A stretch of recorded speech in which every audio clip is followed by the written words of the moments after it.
All right.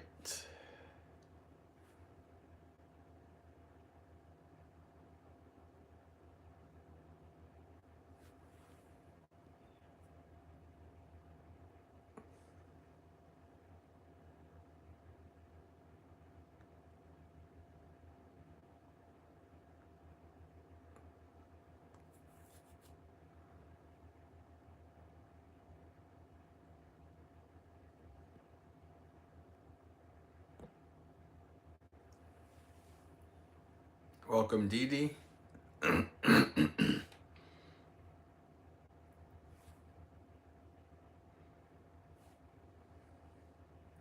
Get started on page 9.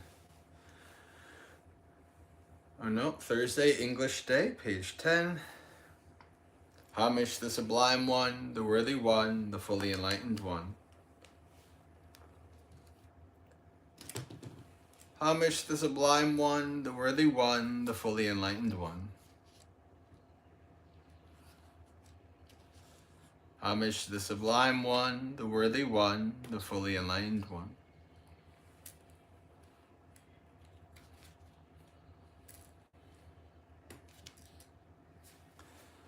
I go to the Buddha for refuge.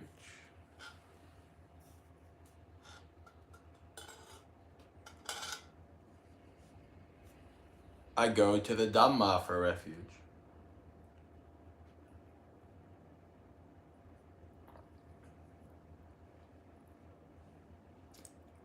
I go to the Sangha for refuge.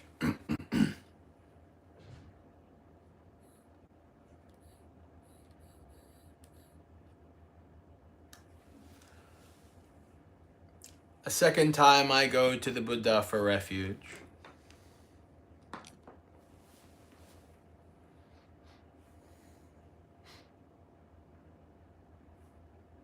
A second time I go to the Dhamma for refuge.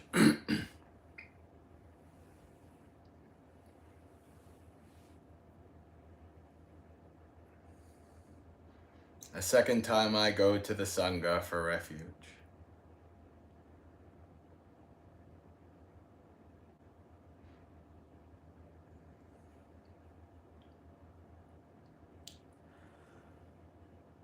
A third time I go to the Buddha for refuge.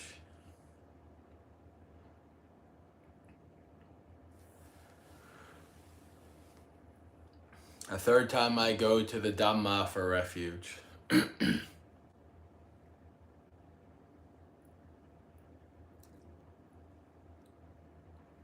A third time I go to the Sangha for refuge.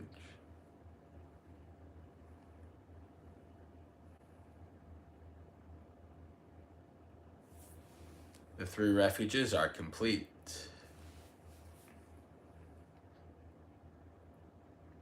Welcome, Gregory. Welcome, Michelle. I undertake the training rule to abstain from taking life.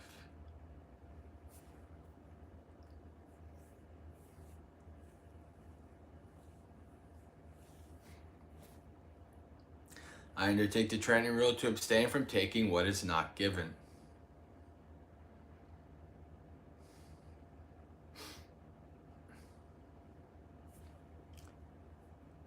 I undertake the training rule to abstain from sexual misconduct.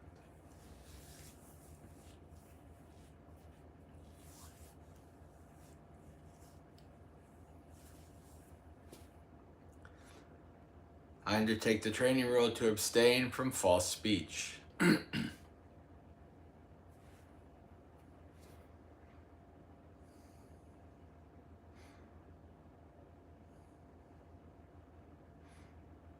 I undertake the training rule to abstain from intoxicating drinks and drugs causing heedlessness.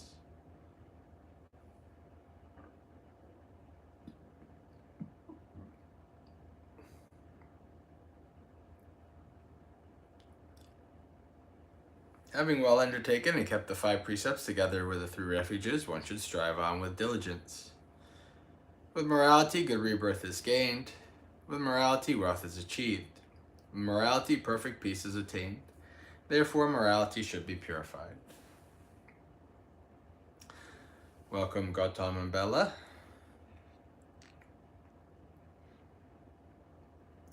Page 24.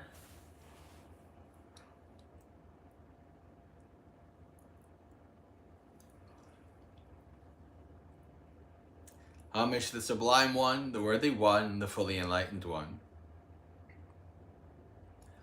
Homage to the Sublime One, the Worthy One, the Fully Enlightened One. Homage to the Sublime One, the Worthy One, the Fully Enlightened One. Such indeed is the Sublime One, worthy, perfectly enlightened, perfect in true knowledge and conduct, well gone, knower of the worlds, supreme trainer of persons to be tamed, teacher of gods and humans, enlightened and exalted. Well expounded is the Dhamma by the Sublime One, unaffected by time, directly visible, unaffected by time, calling one to come and see, leading onwards to be realized by the wise.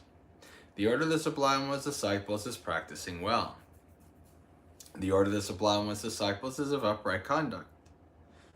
The order of the Sublime One's disciples has entered the right path. The order of the Sublime One's disciples is practicing correctly. That is, the 4 pairs of persons, the 8 kinds of individuals. This order of the Sublime One's disciples is worthy of offerings and hospitality, worthy of gifts and salutation, supreme field of merit for the world. The Buddha, well purified with ocean-like compassion, possessed of the eye of knowledge, completely purified, destroyer of the evils and corruptions of the world, I revere that Buddha with devotion. Homage to you, sir nobly bred. Homage to you amongst men supreme. Peerless are you in all the world. May all homage be given to you. The teacher's Dhamma, like a lamp, divided into path, fruition, and the deathless, both itself transcendent and showing the way to that goal, I revere that Dhamma with devotion. Thoroughly understanding the Dhamma and freed from longing through insight, the wise one who is rid of all desire is calm as a pool unstirred by wind. Those to whom the Dhamma is clear are not led into other doctrines. Perfectly enlightened with perfect knowledge, they walk evenly over the uneven. Of all the medicines in the world, manifold and various, there is none like the medicine of Dhamma. Therefore, O monks, drink of this. Having drunk this Dhamma medicine, you will be ageless and beyond death. Having developed and seen the truth, you will be quenched, free from craving. The Sangha call the field better than the best, who have seen peace, awakening after the Buddha's good way, who have abandoned attachment to noble ones the wise, I revere that Sangha with devotion. Happy is the arising of the Buddhas. Happy is the teaching of the true Dhammas. Happy is the unity of the Sangha. Happy is the discipline of the United One.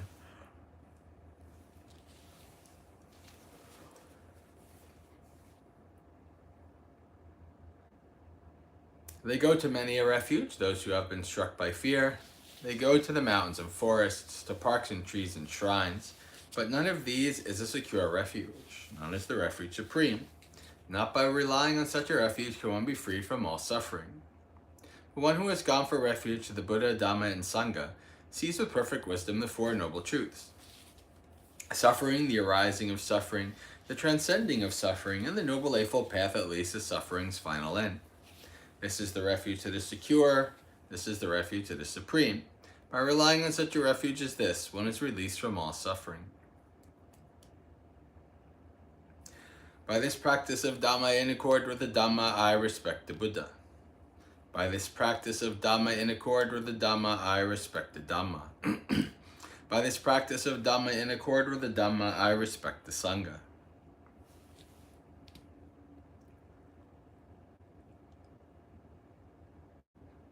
All actions are led by the mind. Mind is their master, mind is their maker. Actors speak with a defiled state of mind, and suffering follows, as the cartwheel follows the foot of the ox. All actions are led by the mind. Mind is their master, mind is their maker.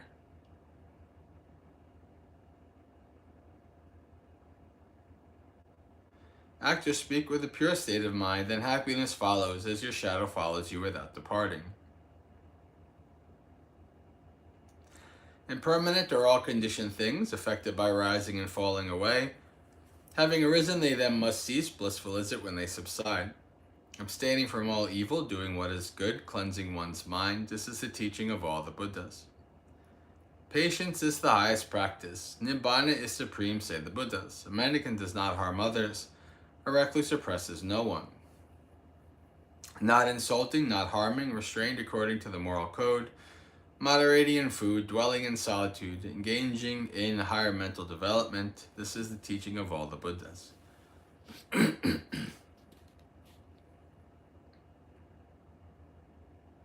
By the blessings that have arisen from my practice, may my venerable preceptors and teachers who have helped me, mother, father, and relatives, male and female rulers, worldly powers, virtuous human beings, the higher beings, demons, and high gods, the guardian deities of the world, celestial beings, the Lord of Death, friendly people, indifferent and hostile, may all beings be well.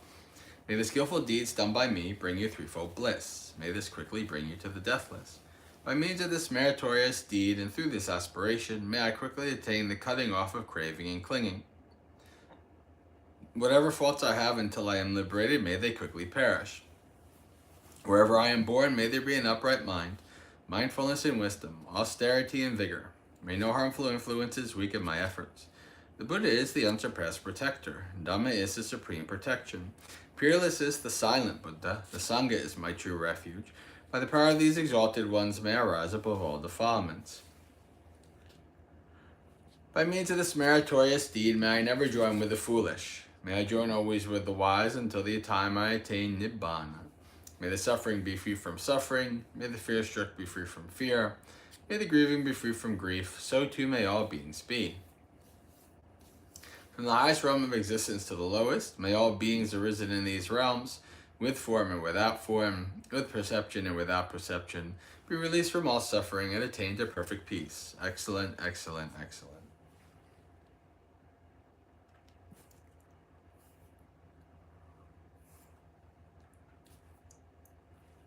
All right, secondary chanting, page 119.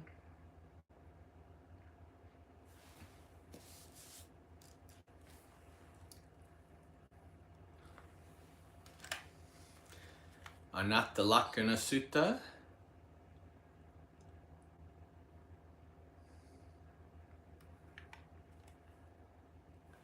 Evang me sutang ekang samayang Bhagava Varanasiyang viharati yasipatane megadaye tatra ko Bhagava panchavagye bhikkhu amanti si Bhikkhavoti badante tite bhikkhu bhagavato pachasso sung bhagavae taddavocha Rupang bhikkave anatta rupang chahidang bhikkave atta abhavissa naidang rupang abhada samvateya labeta cha rupe evang me rupang hotu evang me rupang mahositi Machako bhikkave rupang anatta tasma rupang abadaya samvattati nacha labati rupe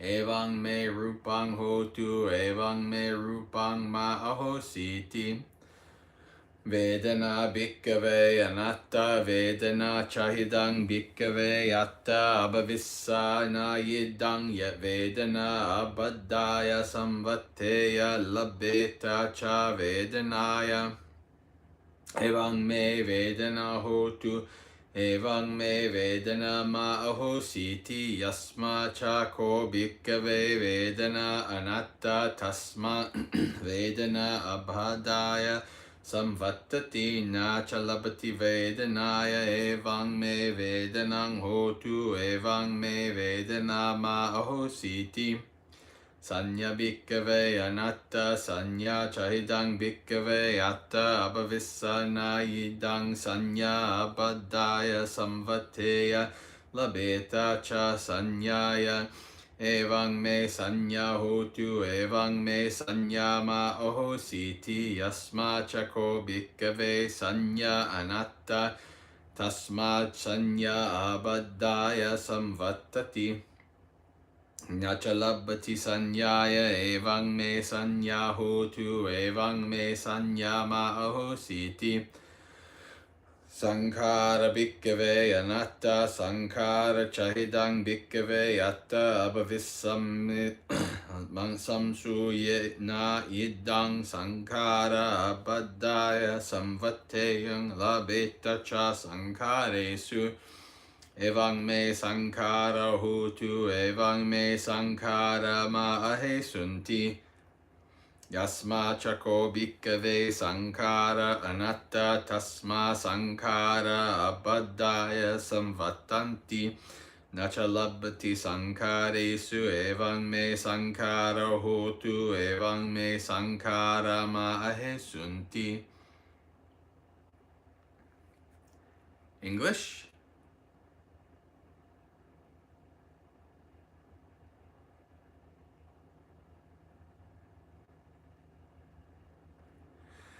Thus have I heard. On one occasion, the Sublime One was living at Varanasi in the deer park at Isipatina.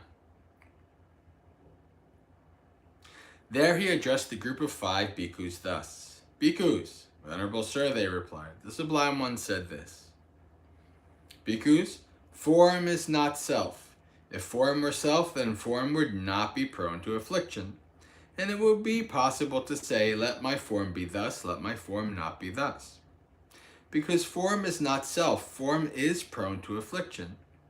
And it is not possible to say, let my form be thus, let my form not be thus. Bhikkhus, feeling is not self. If feeling were self, then feeling would be prone to affliction. And it would be possible to say, let my feeling be thus, let my feeling not be thus. Because feeling is not self, feeling is prone to affliction. And it would not be possible to say, let my feeling be thus, let my feeling not be thus. Because perception is not self. If perception were self, then perception would not be prone to affliction. And it would be possible to say, let my perception be thus, let my perception not be thus. Because perception is not self, perception is prone to affliction, and it is not possible to say, let my perception be thus, let my perception not be thus. Bhikkhus, mental formations are not self. If mental formations were self, then mental formations would not be prone to affliction. And it would be possible to say, let my mental formations be thus, let my mental formations not be thus. Because mental formations are not self, mental formations are prone to affliction. And it is not possible to say, let my mental formations be thus, let my mental formations not be thus.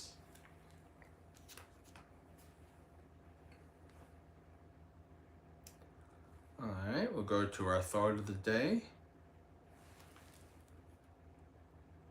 Welcome, Angel. This is not a name that I'm familiar with, so if this is your first time, welcome.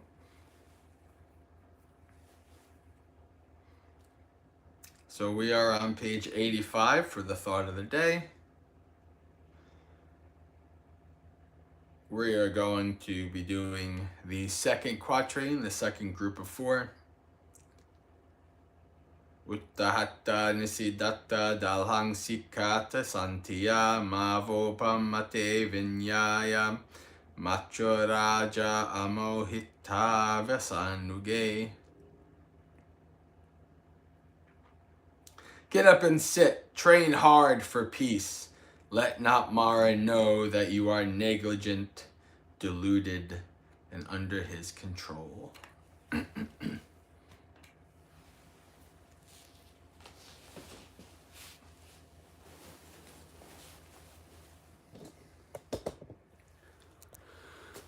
Hello, friends. So, we are going over this sutta. Wake up, make an effort. And so we have the second, the first one was the Buddha, the acknowledgement of, well, what sleep is there for those who are suffering? Right? Don't be lazy. And now we have this second line here, train hard for peace. And don't let Mara know that you are ignorant, deluded, and under his control. This is very important. When Mara realizes that you are weak and you're under his control, he will attack. You have to spend a good chunk of the day, or attempt to spend a good chunk of the day, in a place where he can't really affect you, right? In your domain. In many similes, in many suttas, the simile of the acrobat, the simile of the quail, the Buddha talks about staying in your domain. And this domain, Mara cannot touch you. One of those domains is jhana, but we have to, work and do things throughout the day, so we can't be in jhana all day. But one of those domains also is satipatthana, being mindful and clearly comprehending sati sampajanya throughout the day. The more you are mindful and clearly comprehending, the more you are abiding in satipatthana, the foundations of mindfulness, then Mara's control over you is quite weak. There's not much Mara can do. And again, whether you take that as Mara as an actual being or just part of your mind, either way it works the same. If you are developing satipatthana, if you are abiding mindfully, then Mara's ability to come after you is limited to none. So this is something to reflect upon and to be aware of. When you are out of mindfulness, when you're out of practice, and Mara can, just like in the Navapa Sutta, where Mara is the deer hunter and you're the deer, well, when you're out of mindfulness and out of practice, Mara can do whatever he wants with you. So try to be as mindful as you can throughout the day and keep Mara at bay, staying in your own domain. All right, friends. Well, Suki Hotu, may you be happy and at ease. Practice well and be well, and may you have a spiritually successful and peaceful practice until we meet again, which, if I'm alive, should be tomorrow morning for another morning monastery experience. So, happy birthday. Happy birthday. That's not for me, is it? Whose birthday is it?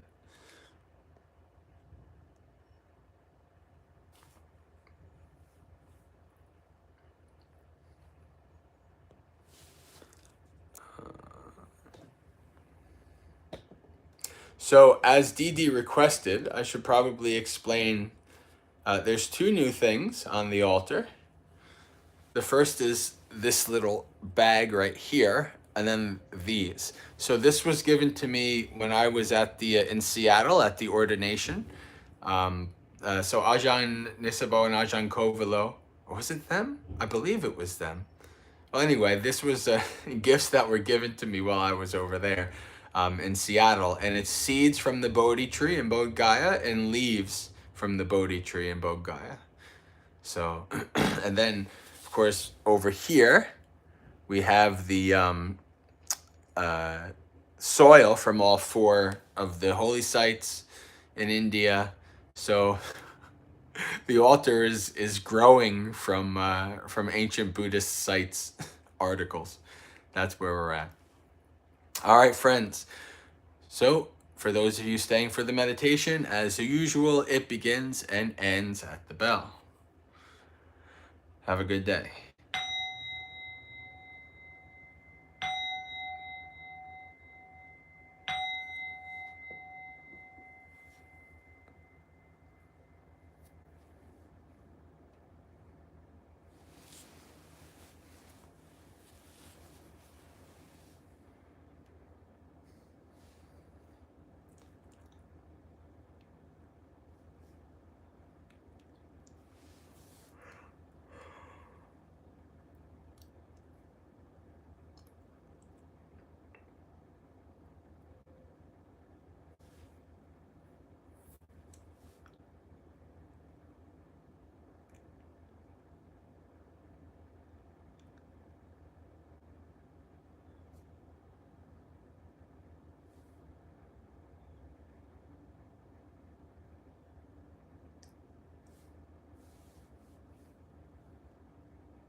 right, friends. Have a good day.